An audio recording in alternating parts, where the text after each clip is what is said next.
Okay, class, so is anyone absent today? No one? Okay, very good. So it means that everyone will be learning another lesson today. So class, before we go to our proper discussion, I want to ask you if you have seen flowers before. Yes? Okay, so you have seen flowers before. So I want to show you pictures and I want you to tell me what you can observe. So this is one type of a flower. So can you tell me your observation about this? Okay, so it is colorful and it has petals and other different parts. Okay, kids, do you know why flowers are important? Very good. So today, I will be introducing you to Teacher Angel to discuss further about our topic today, which is the sexual reproduction in plants. So class, we will be discussing about the sexual reproduction in plants. So some plants reproduce using their parts like their roots, stems, and leaves. However, there are some plants which reproduce by using their accessory part, their flower. So a complete flower has 5 parts. So anyone in this class know about their parts? So okay. The first one is the receptacle. It is enlarged upper end of the flower stalks, which bears the flower or group of flowers. And the second one, sepals are modified leaves which enclose and protects the other parts of the flower when it is still a bud. When the flower blooms, the sepal supports the bottom of the flower. A group of sepals are called the calyx. So the third one are the petals. It is the most obvious part of a flower. Most petals are brightly colored to attract insects for pollination. A group of petals are called corolla. And the fourth one are the stamen. It is the male part of the flower. The stamen holds the anther in a position tall enough to release the pollen. The anther consists of 2 loops that contain pollen sacs. Pollen sacs have pollen grains that are released by the anther when they mature. And the last one are the pistil. It is the female part of the flower. The style is a stalk that connects the stigma to the ovary. It is tall enough to trap pollen grains. The stigma is a swollen structure at the end of the style, and it also receives the pollen grains. So to show you the visual parts of the flower, we have Teacher Akaya. So hi everyone, hello children. Today I will be discussing about the parts of a flower. So the parts of a flower, we have the pollen tube, we have the stamen. Under stamen, we have anther and filament. Under that, we have ovule, the petal, sepal, receptacle, and the pedicel. Here we also have pistil, and under the pistil, we have stigma, style, and ovary. So like what Teacher Angel has discussed with you, the first one is the receptacle. So here's the receptacle, like what Teacher Angel has said. It is the enlarged upper end of the flower stalk which bears the flower or a group of flowers. And next we also have the sepal.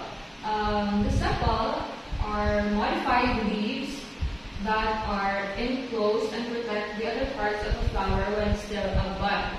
So do you know what a bud is? So in simple terms, children, it is like a baby flower.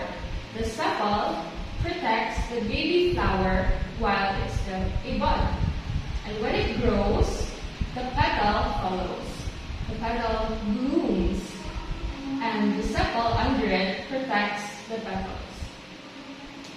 And petals are the most obvious parts of the flower. I believe children are also attracted to the petals of the flowers because obviously it is colorful. And that is colorful because it has a reason of attracting insects, birds, or anything that attracts gets pollen and transfer it to other flowers.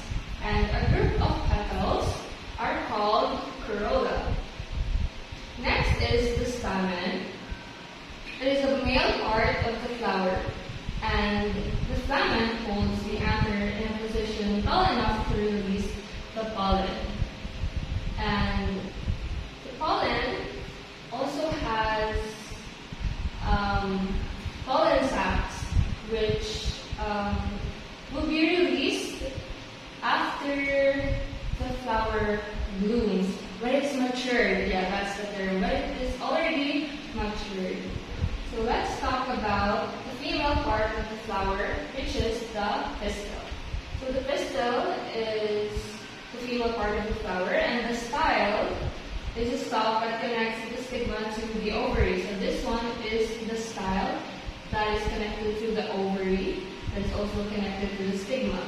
Now let's talk about the stigma. The stigma is a swollen structure at the end of the style, and it receives the pollen grain. So basically, if an insect gets a pollen, they would get it from here. The female part of the flower, the top one, the stigma.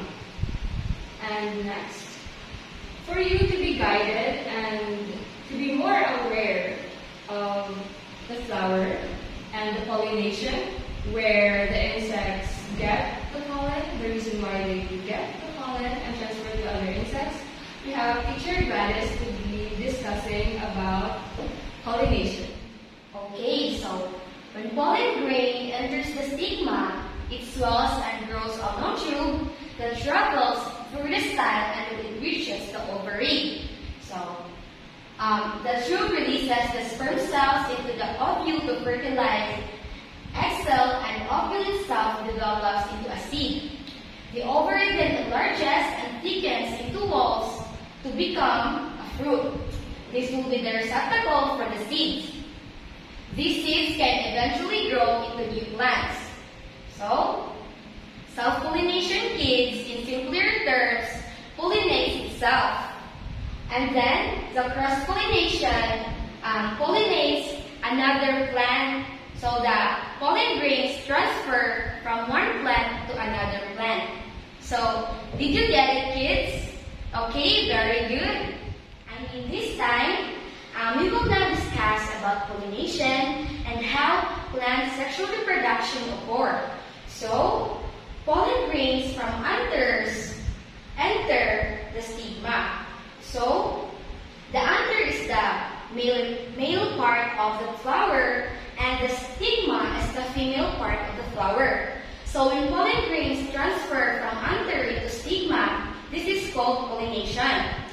And pollination can be caused by winds, insects like bees, or birds.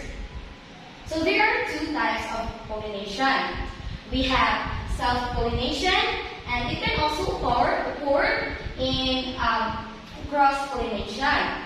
So self-pollination is the transferring of pollen grains from the anther to the stigma of the same plant.